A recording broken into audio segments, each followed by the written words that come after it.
എന്നേരവും ആരാധനയും സ്തുതിയും പുകഴ്ചയും ഉണ്ടായിരിക്കട്ടെ. ഇത് തന്നെ ഡെൻസിക്ക് സംഭവിക്കുന്നത്. ഈ ഉപ്പ് ഇട്ടതിന് ശേഷം പിന്നെ അവൾക്കൊരു ഐഡിയ കിട്ടും. എന്താ ഐഡിയ? കൃപാസന മാതാവിൻ്റെ ഫോട്ടോ കൊണ്ടുവന്ന് പാറയുടെ പുറത്ത് വെക്കുക, എന്നിട്ട് വിശ്വാസ പ്രമാണം ചെല്ലുക. അപ്പോൾ ഇതിങ്ങനെ കുഴക്കണൊക്കെ കുഴിക്കുന്നുണ്ട്, ഒരു കഥയില്ല. എന്താ പറയുക, ഡിസ് പറഞ്ഞാൽ വെള്ളത്തിൻ്റെ സ്വരം കേൾക്കുന്നുണ്ട്. വെള്ളം എങ്ങോട്ട് പോകണമെന്ന് അറിയത്തില്ലത്. വെള്ളത്തിൻ്റെ സ്വരം കേൾക്കാം ഇങ്ങനെ ചെയ്ത് വെക്കുമ്പോഴേ. പക്ഷേ വെള്ളം എങ്ങോട്ട് പോകണമെന്ന്. അപ്പോൾ നാട്ടുകാരെന്ന് വെച്ചാൽ പറഞ്ഞേ, ഈ വെള്ളം ആ കുഴക്കിണറിലൂടെ താഴേക്ക് പോകണമെന്ന് ചോദിച്ചു. അപ്പോൾ ഇവർക്ക് കൺഫ്യൂഷനായി. വെള്ളവും കിട്ടത്തില്ല, കാശും കുറേ പോകണ്ടേ, കുറേ കാശ് പോകുന്നുണ്ട്. പക്ഷേ എങ്കിലും പരിശുദ്ധാത്മാവ് ഇവരുടെ ഉള്ളിൽ നിന്ന് പറയുന്നു, നമ്മൾ ഈ വിഷയത്തിൽ വിജയിക്കുമെന്ന്. ഇതാണ് പ്രസൻസ് എന്ന് പറയുന്നത്. മനസ്സിലായില്ലേ? പ്രസൻസ് എന്ന് വെച്ച് കഴിഞ്ഞാൽ ഞാൻ നിങ്ങളുടെ കൂടെ വരും, ഞാൻ നിങ്ങളുടെ കൂടെ വരും. അപ്പം നിങ്ങൾക്ക് ചിലപ്പോൾ ബൈ പേഴ്സൺ പ്രസൻസ് കാണാൻ പറ്റത്തില്ല. ചിലക്ക് തണുപ്പ് അനുഭവിക്കുന്നു, ചിലക്ക് തണുപ്പാണ് അനുഭവിക്കുന്നത്. പക്ഷേ ചില ആൾക്കാർക്കും സ്മെല്ല് വരും, പക്ഷേ ചിലർക്ക് ഒന്നും വരത്തില്ല. ചിന്തയിൽ ഇങ്ങനെ ആന്തരിക ബോധ്യം കിട്ടിക്കൊണ്ടിരിക്കും. ഈ ആന്തരിക ബോധ്യം എന്ന് പറഞ്ഞു കഴിഞ്ഞാൽ ഒരു പ്രസൻസ് തന്നെയാണത്. അപ്പോൾ നിങ്ങൾക്ക് മനസ്സിലാകണം, നിങ്ങൾക്ക് ഒരു ആന്തരിക ധൈര്യം, ആത്മധൈര്യം. അപ്പം നിങ്ങൾ പറയും, ഇപ്പം എല്ലാവരും ഓ പോയാ തെറ്റാ ശരിയായി. പക്ഷേ ആന്തരിക ധൈര്യത്തിൽ പറയും, ഇല്ല ഇത് ശരിയാവും, ഇത് ശരിയാവും എന്ന് പറയാമെന്ന് വെച്ചാൽ, ഇപ്പം ചെറിയ ഡോക്ടർ പറയത്തില്ലേ, ഇത് കളയണം കേട്ടോ, ഇത് കളയണം, ഈ കൊച്ചിനെ, ഇതിന് കണ്ണുമില്ല, ചെവിയില്ല, ഹൃദയമില്ല എന്നൊക്കെ പറയും. അപ്പോഴും ഈ ഗർഭിണിയായിട്ടുള്ള സ്ത്രീ 5-ാം മാസക്കാരത്തിയുടെ 3 സ്കാനിങ് കഴിഞ്ഞേ ഇത് ഇവിടെ പറയും, ഇല്ല ഡോക്ടറെ ഇത് കളയത്തില്ല, ഇത് അമ്മ തന്ന ഉടമ്പടി കുഞ്ഞാണ് എന്ന് പറയും. എന്താ കാര്യം? ഇത് ആന്തരിക ബോധ്യമാണ്. അവർക്ക് ആന്തരിക ബോധ്യം. ആ കൊച്ചിൻ്റെ ഹൃദയമില്ല അതിനെ. അവൾ 5 മാസം ഗർഭിണിയാണ്, 3 സ്കാനിങ് കഴിഞ്ഞ്. പക്ഷേ ഡോക്ടർ പറയും, ഇതെന്ത് മണ്ടത്തരെ കാണിക്കണത്, ഇത് ഓട്ടിസം ആയിരിക്കും ജനിച്ചു കഴിഞ്ഞാൽ. അപ്പോൾ ഇവിടെ പറയും, ഇല്ല ഡോക്ടറെ ഇത് അമ്മ തന്ന കുഞ്ഞാണ്, ഇനി അങ്ങനെയാണ് അമ്മ ഇഷ്ടമെങ്കിൽ ഞാനത് ഏറ്റെന്ന് പറയും. പക്ഷേ ഇവർക്ക് ആന്തരിക ബോധ്യം. ഈ ആന്തരിക ബോധ്യം എഴുതിവിട്ട പരീക്ഷയായാലും നീ ജയിക്കുമെന്ന് എനിക്കൊരു ബോധ്യം കിട്ടിയാൽ അത് പ്രസൻസാണ്. പറഞ്ഞ മനസ്സിലായില്ലേ? പ്രസൻസ് എന്ന് പറയുന്നത് എന്താണ്? സാന്നിധ്യം. ഉടമ്പടിയുടെ ഒരു ഓഫറിംഗ് ആണ്. ഓഫർ എന്ന് പറഞ്ഞാൽ ആൾക്കാർക്ക് മനസ്സിലാവുമല്ലോ. പ്രോമിസ് എന്ന് പറഞ്ഞാൽ ഇപ്പോൾ എല്ലാവരും ഓഫർ എന്നല്ലേ പറയണത്. അപ്പോൾ ഉടമ്പടിയുടെ ദൈവം തന്നൊരു ഓഫറാണ്, I will come with you. പക്ഷേ കം വിത്ത് യു എന്ന് വെച്ചാൽ ഞാൻ നിൻ്റെ കൂടെ വരും. പക്ഷേ നിൻ്റെ കൂടെ വരുന്നു എന്ന് പറയുമ്പോൾ ബൈ പേഴ്സൺ ഇങ്ങനെ ആളായ്മയായിട്ട് വരണമല്ല പറ. എന്താണ്? നിനക്ക് ആന്തരിക ബോധ്യം വരും. ആന്തരിക ബോധ്യം എന്ന് പറയുന്നത് എന്താണ്? കൊടുങ്കാറ്റിൽ കർത്താവ് ഏലിയയുടെ ദർശനം കണ്ടിട്ടേ, ആദ്യം കൊടുങ്കാറ്റ് വന്നു, പിന്നെ അഗ്നി വന്നു, അഗ്നി കഴിഞ്ഞിട്ട് അഗ്നിയിൽ കർത്താവില്ലാഞ്ഞു, പിന്നെ ഒരു മൃദുസ്വരം കേട്ടു. അപ്പോൾ ഏലിയോട് ചോദിച്ചു, ഏലിയ വാട്ട് യു ആർ ഡൂയിങ്? ഞാൻ അങ്ങയെക്കുറിച്ചുള്ള തീഷ്ണതയെ ചുലിക്കുകയാണെന്ന് പറയും. അപ്പം മൃദുസ്വരത്തിലൂടെയാണ് ആ സാന്നിധ്യം വരണത്. വലിയ കാറ്റും കോളും ബഹളമായിട്ട് വരുന്നില്ല. അപ്പം ചില സമയത്ത് ആൾക്കാരെല്ലാം നമുക്കെതിരെ നിൽക്കുമ്പോഴും നമ്മൾ പറയും, ഇപ്പോൾ ഡോക്ടർ ഒരു കുട്ടിയുടെ കാര്യം പറഞ്ഞില്ലേ, നിങ്ങൾ 3 മാസം കൊണ്ട് എല്ലാവരെയും അറിയിക്കാം, 3 മാസം കൂടി ആൾ ജീവിച്ചിരിക്കത്തുള്ളൂ, ബന്ധുക്കളൊക്കെ അറിയിക്കാൻ പറഞ്ഞില്ലേ. പക്ഷേ ഇവരെന്താണ് ചെയ്യണത്? ഇവർ ഉടമ്പടി തൈലം കൊണ്ടുപോയി ആ വ്യക്തിക്ക് നെഞ്ചിലും വയറിലും തേക്കുകയാണ് ചെയ്യണത്. എന്താണ്? അവർക്ക് ഈ മൃദുസ്വരമുണ്ട് ഉള്ളിൽ നിന്ന്. അവർ കൊച്ചച്ഛനാണ് വിളിക്കണം. ആ സാക്ഷി നിങ്ങൾ കേട്ടില്ല, 65,000 പേരായി ഇപ്പോൾ കാണുന്നത്. അവരുടെ ഉള്ളിൽ പറയാണ്, ഇപ്പോൾ ഡോക്ടർ പറയുന്നു 3 മാസമേ സർവ് ജീവിച്ചിരിക്കത്തുള്ളൂ എന്ന് പറയുമ്പോഴും ഉള്ളിൽ നിന്ന് ആരോ പറയുന്നു.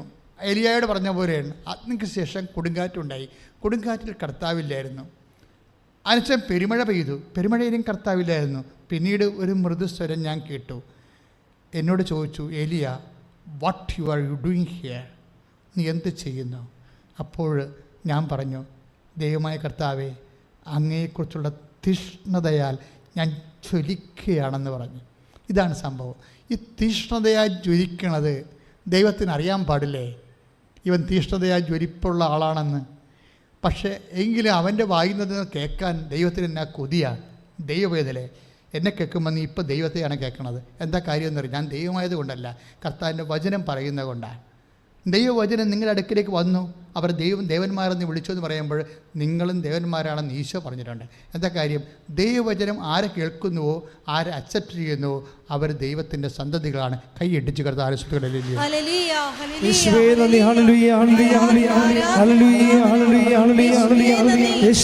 ആരാധന ആരാധന ഹല്ലേലൂയ ഹല്ലേലൂയ ഹല്ലേലൂയ മാധുര്യമാ നിൻ മൊഴികൾ തണുപ്പിക്കും എൻ ഹൃദയം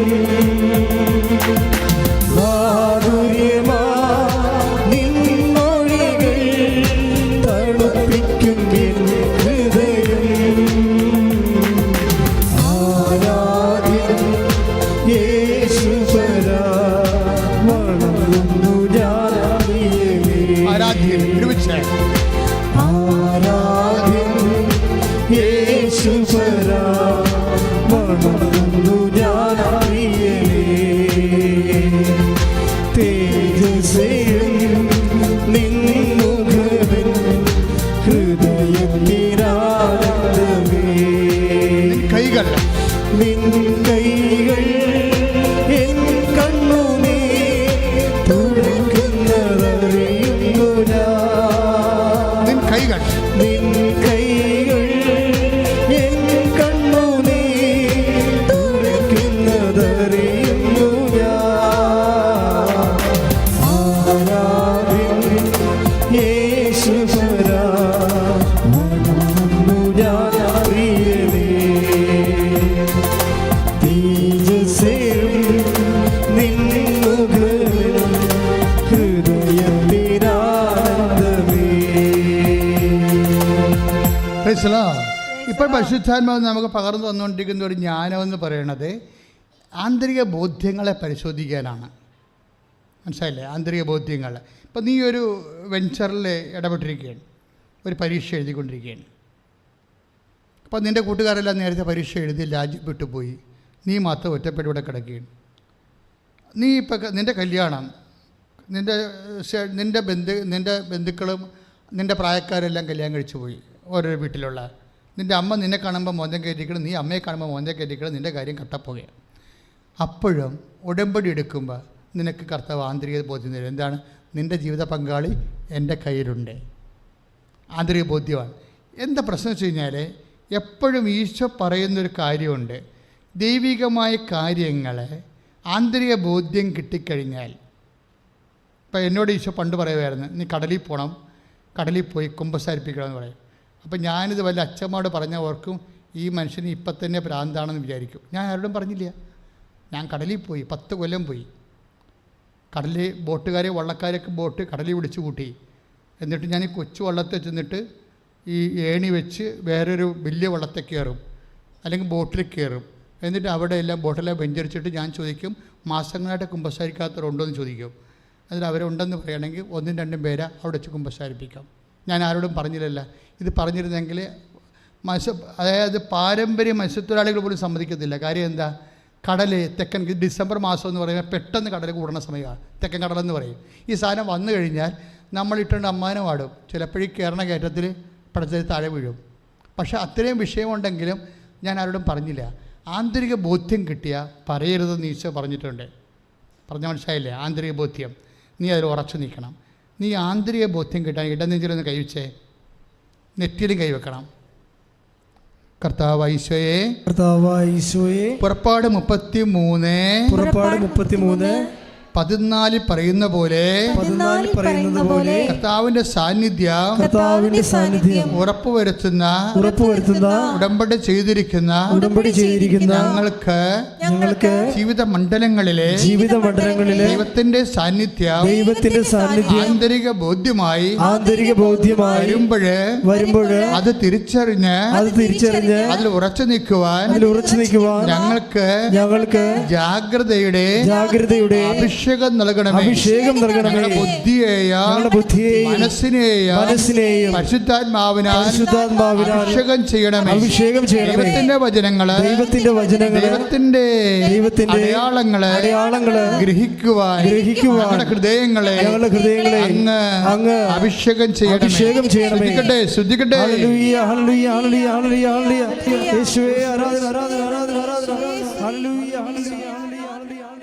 ഈ വിശുദ്ധ ലൂക്കാന്റെ സുവിശേഷം 10:4 ഈശോ ഇത് പറയുന്നുണ്ട്. ആന്തരിക ബോധ്യം ലഭിച്ചവരെ ആരോടും സംസാരിക്കരുതെന്ന്. നിങ്ങൾ ആരെയും അഭിവാദനം ചെയ്യരുത്. ഏലിയായുടെ കാലത്ത് ഗഹാസിയോട് പറയുമായിരുന്നു, ശുനേംകാരുടെ മകൾ കുഞ്ഞ് മരിച്ചു പോയപ്പോൾ ഗഹാസിയോട് പറയും, ഗഹാസി ഈ വടി കൊണ്ടുപോയി നീ കുഞ്ഞിൻ്റെ മുഖത്ത് വെക്കണം, നീ ആരെയും അഭിവാദനം ചെയ്യരുത്, തിരിച്ച് അഭിവാദനം ചെയ്താൽ പ്രത്യഭിവാദനം ചെയ്യരുതെന്ന്. എന്താണ്? നിൻ്റെ ദൗത്യത്തിൽ നീ ഉറച്ചു നിൽക്കണം. ഇത് വല്ല വായു നോക്കികളോടൊക്കെ ഇതൊക്കെ പറഞ്ഞു കഴിഞ്ഞാൽ അവർ ഇതിനെ പിശാച് അവരിലൂടെ ഈ സാധനം വെട്ടിക്കളയും. അതാണ് വിഷയം. അതുകൊണ്ടാണ് നീ ഇത് ഷെയർ ചെയ്യുക. ആന്തരിക ബോധ്യം കിട്ടിയാൽ ഷെയർ ചെയ്യാൻ പാടില്ല. കാരണം ഡിൻസി ഷെയർ ചെയ്തില്ലല്ലോ, നാട്ടുകാരെല്ലാം പറഞ്ഞു എന്ത് മണ്ടത്തര കാണിക്കണേ. അപ്പോഴില്ല, വെള്ളത്തിൻ്റെ സ്വരം കേൾക്കുന്നുണ്ടെന്ന് പറയും. വെള്ളത്തിൻ്റെ സ്വരം മാതാവ് കേൾപ്പിക്കുന്നതാണ്. എന്താ കാര്യം? ഇതിൽ നിന്ന് അവളെ പിന്തിരിഞ്ഞ് പോകാതിരിക്കാൻ വേണ്ടി. വെള്ളം അവിടെ ഇല്ലയോ എന്നുള്ളതെന്നല്ല പ്രശ്നം. അമ്മ ഈ വിശ്വാസിക്ക് ഈ കാറ്റിൽ കർത്താവില്ലാഞ്ഞു, അഗ്നിയിൽ കർത്താവില്ലാഞ്ഞു എന്നൊക്കെ പറഞ്ഞിട്ട് ഈ സ്വരം കേൾപ്പിക്കുന്നുണ്ട് വെള്ളത്തിൻ്റെ. അപ്പോൾ അവരെന്നാ കൃപാസനം മാതാവിൻ്റെ രൂപം കൊണ്ടുവന്ന് വെച്ചിട്ട് അവിടെ വിശ്വാസപ്രമാണം ചെല്ലും. വിശ്വാസപ്രമാണം ചെല്ലുക, മാതാവിൻ്റെ രൂപം വെച്ച് വിശ്വാസപ്രമാണം ചെല്ലി ആ സമയത്ത് തന്നെ ആ രൂപം വെച്ച പാറയുടെ അടിയിൽ നിന്ന് വെള്ളം പൊങ്ങി വരാൻ തുടങ്ങും.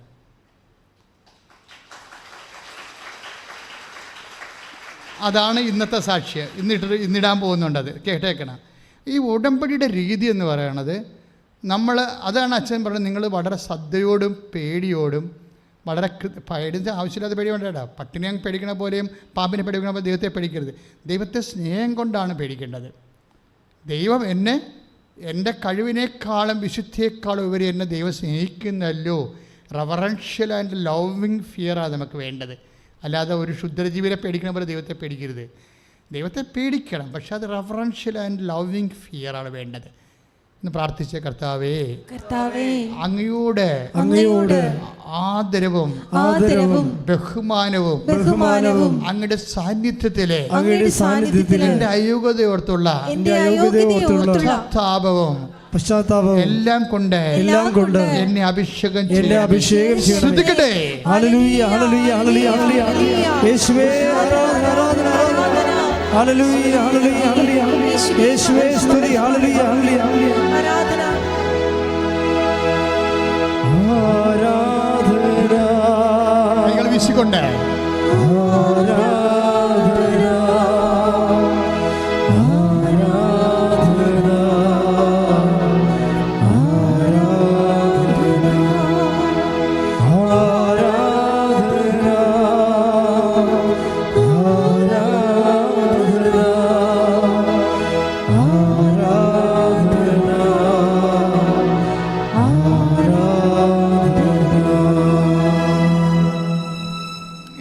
ബേസിക്കായിട്ട് എൻ്റെ മക്കളെ ഉടമ്പടി എടുത്തവർ ചെയ്യേണ്ടത്, അച്ഛൻ നമ്മൾ പറഞ്ഞത്, നിങ്ങളുടെ കപ്പാസിറ്റി നിങ്ങൾ വർദ്ധിപ്പിക്കണം. കപ്പാസിറ്റി എന്ന് പറയുന്നത് നമ്മുടെ ഈ ഉടമ്പടിയിൽ പ്രാർത്ഥനയ്ക്ക് ഇൻ്റർസെസറി അല്ലെങ്കിൽ നമ്മുടെ പ്രെയർ എന്ന് പറയത്തില്ല. ഉടമ്പടിയിൽ പ്രെയർ അല്ല വരുന്നത്, ക്ലെയിമാണ് വരുന്നത്. എന്താ കാര്യം? ഉടമ്പടി പ്രകാരം ബൈലാറ്ററൽ എഗ്രിമെൻ്റ് അല്ലേ. എഗ്രിമെൻ്റ് പ്രകാരം നമുക്ക് കിട്ടുന്നത് എന്താണ്? അവകാശങ്ങളാണ് കിട്ടുന്നത്, അനുഗ്രഹങ്ങളല്ല. അതാണ് അത് വളരെ ശ്രദ്ധിച്ച് വേണം ഈ വിഷയം കഴിക്കാൻ. ഉടമ്പടി എന്ന് പറയുമ്പോൾ ബൈലാറ്ററാണ്, എന്നുവെച്ചാൽ ഉഭയകക്ഷി, രണ്ട് കക്ഷികളുണ്ടാവും. അപ്പോൾ ഇപ്പോൾ ബേറിത്തല്ലേ, ബേറിത്ത് എന്ന് പറഞ്ഞാൽ റിലേഷനാണ്. ഞാനും നീ ദൈവവുമായിട്ട് റിലേറ്റ് ചെയ്യാൻ. അമ്മയുടെ റോൾ എന്താണ്? മരിയൻ മീഡിയേഷനാണുള്ളത്.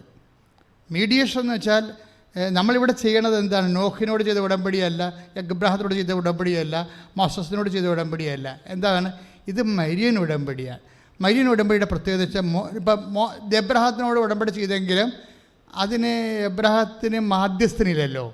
ദൈവം ഒരു കക്ഷി, എബ്രാഹം ഒരു കക്ഷി, അതിലേ ഉള്ളൂ, മാധ്യസ്ഥനില്ല. അത് കാരണം അതിൻ്റെ അകത്ത് സാറായാണ് മാധ്യസ്ഥയായത്. പണിയായിപ്പോയി. സാറാ മാധ്യസ്ഥം വെച്ച് പണിയായിപ്പോയല്ലേ. അവരല്ലേ പറഞ്ഞ് ഹാഗറിനെ പ്രാപിക്കാൻ പറഞ്ഞിട്ടല്ലേ ഇസ്മായിൽ ജനിക്കുന്നത്. അപ്പോൾ ഇങ്ങനെ ഉടങ്കൊല്യ മാധ്യസ്ഥന്മാരാണ് ഉണ്ടായത് എബ്രാഹത്തിനെ പറ്റി. അതുകൊണ്ടാണ് എബ്രാഹത്തിന് വർഷങ്ങളെടുത്തത് ഈ സംഭവം. വിശ്വസ്തത ആയിരുന്നെങ്കിലും സമയമെടുത്തു. ഇപ്പം എന്താ ഇതിന് സമയമെടുക്കാത്തതിനൊന്നും? മരിയൻ ഉടമ്പടി സമയമെടുക്കാത്തതിൻ്റെ കാരണം സമയഘടികാരം നെഞ്ചിൽ ചേർത്തിയാണ് 2004 മാതാവ് 10:8 സൂചി കാണിച്ചുകൊണ്ട് ദുരന്തമുണ്ടാകാമെന്ന് പ്രാർത്ഥിക്കണമെന്ന് പറഞ്ഞത്. അന്ന് മുതൽ സമയമാണ് ഒരു വിഷയം. അതുകൊണ്ടാണ് അവർക്ക് വീഞ്ഞില്ല എന്ന് പറയുമ്പോൾ ഈശോ പറയും, എനിക്കും നിനക്കും എന്താ, എൻ്റെ സമയം ഇനിയും സമാഗതമായിട്ടില്ല. അപ്പോൾ ആകാത്ത സമയത്ത് ആക്കിയെടുക്കാൻ അമ്മയ്ക്ക് കിട്ടിയ പരിശുദ്ധാത്മ നോട്ടാണ് അവൻ പറയണ പോലെ ചെയ്യുക എന്ന് വെച്ചാൽ ദൈവവചനം അനുസരിച്ച് ജീവിക്കുക, ഈശോ പറഞ്ഞ പോലെ ചെയ്യുക. നമ്മൾ ഈശോ പറഞ്ഞ പോലെ ജീവിച്ചോളാമെന്ന് അമ്മയുടെ മധ്യസ്ഥത്തിൽ പറയുകയാണ്. മനസ്സിലായില്ലേ? ഇതിൻ്റെ ഒരു മെക്കാനിസം അറിയണം. നമ്മൾ എന്താ ചെയ്യണത്? ഈശോ പറഞ്ഞ പോലെ, ഈശോ പറഞ്ഞ് ഞാൻ രോഗിയായിരുന്നു, നിങ്ങൾ എന്നെ സന്ദർശിച്ചു. അപ്പോഴും നമ്മളൊരു ഗവൺമെൻറ് ആശുപത്രിയിൽ പോകണം. ഗവൺമെൻറ് ആശുപത്രി രോഗികളുള്ളോ എന്ന് ചോദിച്ചു കഴിഞ്ഞാൽ നിങ്ങൾക്ക് ബന്ധം സ്വന്തം അല്ലാത്ത രോഗികൾ പിന്നെ എവിടെയാണ് ഉള്ളത്? എല്ലാവരും ഇപ്പോൾ മകളെ പ്രസവിക്കണമെങ്കിൽ മകളുടെ പ്രസവമാകുമ്പോൾ തന്നെ വീട്ടുകാരും കെട്ടിയ വീട്ടുകാരും അങ്ങനെ നമ്മുടെ ഇടിയല്ലേ. എന്താണ്? അവർക്ക് ഏറ്റവും ടോപ്പ് ആശുപത്രി കൊണ്ടുപോകണം. എന്താ കാര്യം? ഞങ്ങൾക്ക് ആൻറ്റിമാരാണ് പ്രസവം ഉണ്ടാക്കണത്. എവിടെ പ്രസവിക്കണമെന്ന് ആൻറ്റി തീരുമാനിക്കും. അമ്മയും പോയി അപ്പനും പോയി. എന്താ കാര്യം? അവർക്ക് വരണം, അവർക്കവിടെ ഇരിക്കണം, അവിടെ സ്റ്റാൻഡേർഡിന് പറ്റുന്ന രീതിയിൽ കൊണ്ട് നിന്നെ പ്രസവിപ്പിച്ചിട്ട് നിൻ്റെ കിഡ്നി അടിച്ച് മാറ്റി അതിൻ്റെ കാശും ബില്ലും ചേർത്ത് കൊടുത്താൽ നമ്മൾ ഈ വീട്ടിൽ പോരും. ഓരോരുത്തരും എന്താ നമ്മളവർക്ക് നമ്മുടെ നന്മയ്ക്ക് വേണ്ടിയല്ല ആൻറ്റി പറഞ്ഞത് നമ്മൾക്ക് വേണ്ടിയല്ല. അവർക്കവിടെ വന്നിട്ട് റെസ്റ്റിംഗ് റൂം വേണം, ആന വേണം, കൂന വേണം എന്നൊക്കെ പറഞ്ഞിട്ട് ആ കാശാര് കൊടുക്കുക? അവർ കൊടുക്കത്തില്ല, നമ്മൾ കൊടുക്കണം, അവർ കൊടുക്കണം. അപ്പോൾ ഇങ്ങനെ ഏതെങ്കിലുമൊക്കെ പൊസിഷനിലൊക്കെ ഉള്ള ആൾക്കാർ അല്ല ഇതിനകത്ത് ഉദ്ദേശിക്കണത്. ഇത് ഉദ്ദേശിക്കണ ഗവൺമെൻറ് ആശുപത്രിയിൽ നമ്മൾ ബന്ധം സ്വന്തം അല്ലാത്ത ആൾക്കാരെ നീ പോയി കാണണം. കണ്ടിട്ട് അവർക്ക് ഒരു പ്രാവശ്യം മാസത്തിൽ ഒരു പ്രാവശ്യം നീ പോകണം.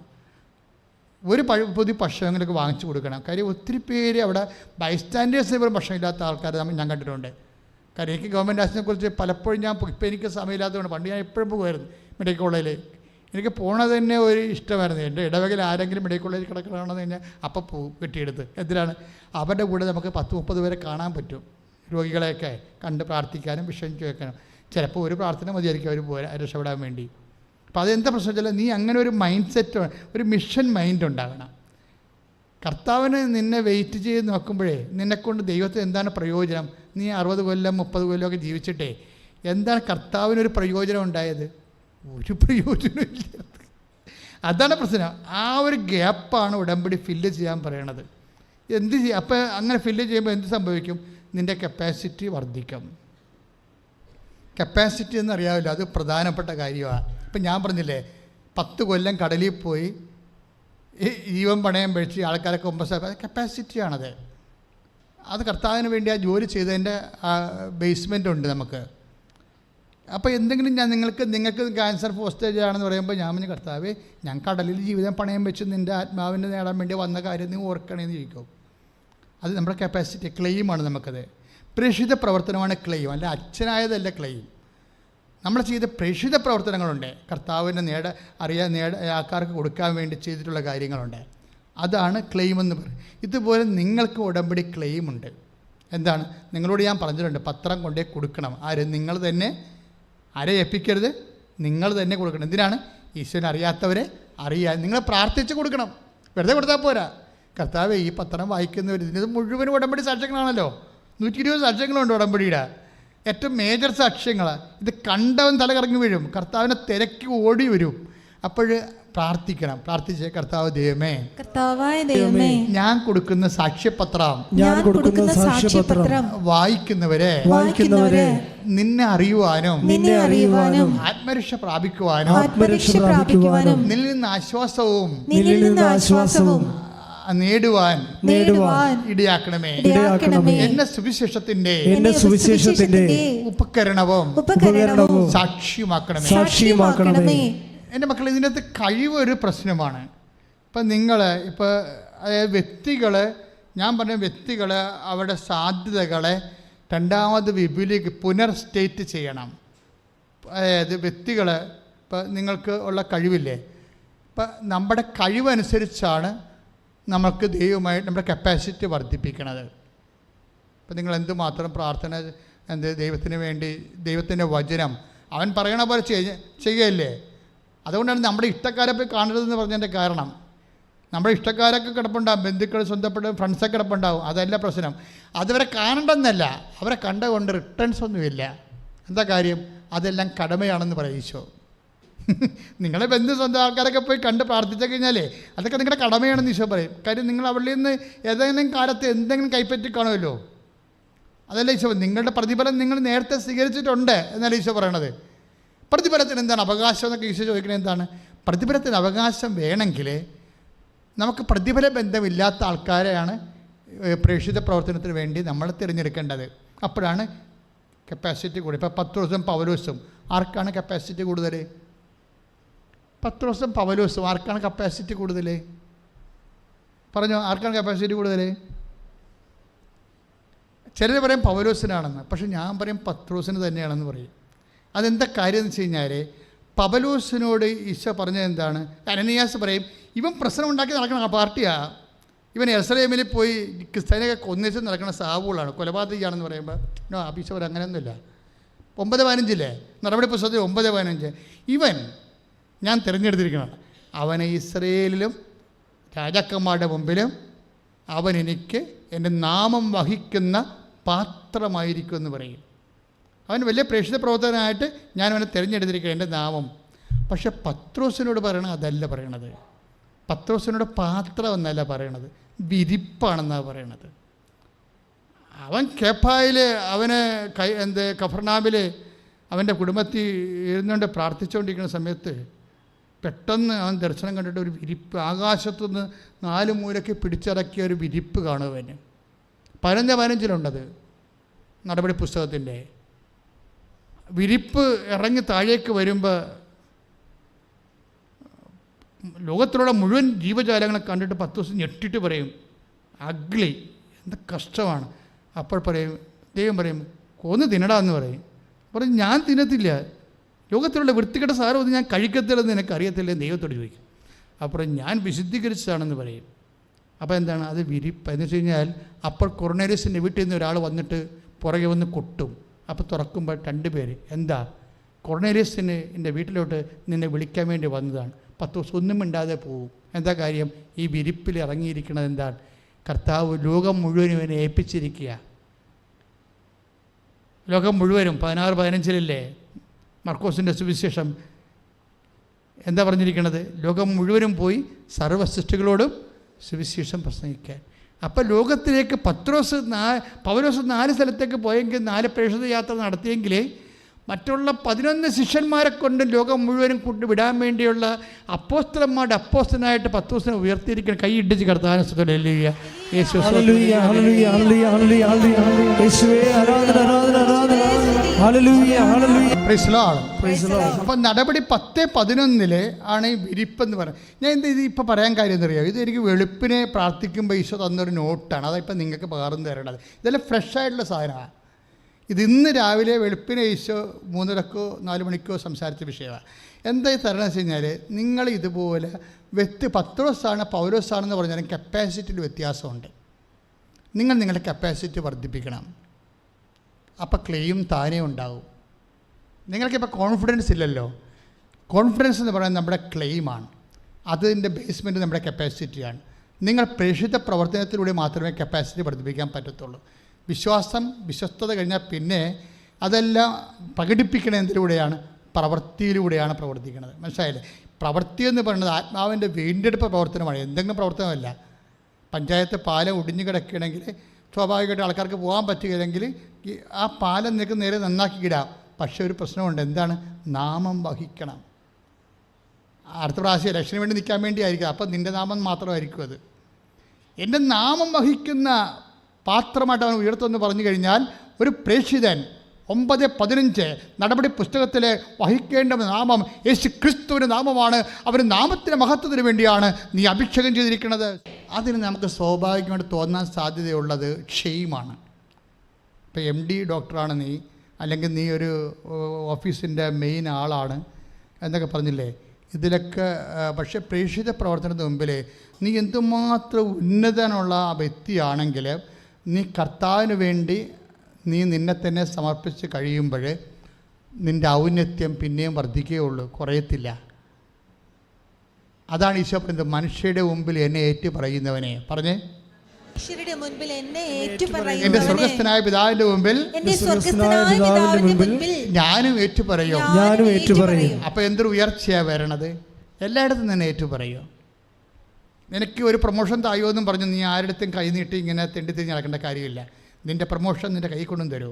കഴിഞ്ഞ ദിവസത്തെ സാക്ഷ്യം കണ്ടില്ലേ, ആ ചേച്ചിക്ക് പ്രൊമോഷൻ 60 കിലോമീറ്റർ അകലെയാണ്.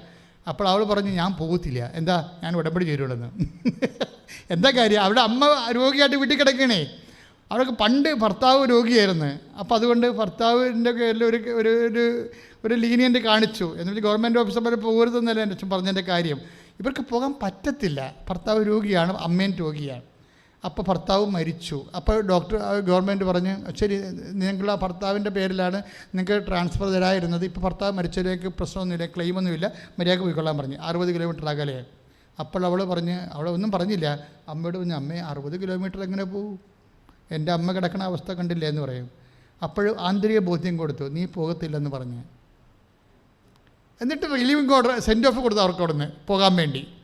അടുത്ത ഓഫീസിൽ ചെന്ന് 60 കിലോമീറ്റർ അകലുള്ള ഓഫീസിൽ ചെന്നപ്പോൾ അവർ പറഞ്ഞ്, മാഡം നിങ്ങളുടെ നിങ്ങൾ ചാർജിൻ്റെ ഷീറ്റാണിത്, ഇത് നിങ്ങൾ കൈ ഏറ്റ് കഴിഞ്ഞാൽ നിങ്ങൾക്ക് ഇവിടെ ഇരിക്കേണ്ടി വരും.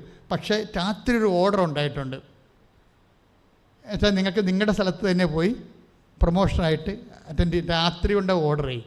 അതായത് എന്നിട്ട് അവർ സത്യം പറഞ്ഞ്, നിങ്ങളിത് കൈപ്പറ്റിക്കഴിഞ്ഞാൽ നിങ്ങൾ പിന്നെ ഒന്നും ചെയ്യാൻ പറ്റത്തില്ല, ഇവിടെ ഇൻസ്റ്റൻ്റായി പോകും, ഇത് കൈപ്പറ്റരുത്. നിങ്ങൾ ഓർഡർ കൊടുക്കുന്ന ഓഫീസർ തന്നെ പറയുകയാണ്, മാഡം ഇത് കൈപ്പറ്റരുതെന്ന് പറയും.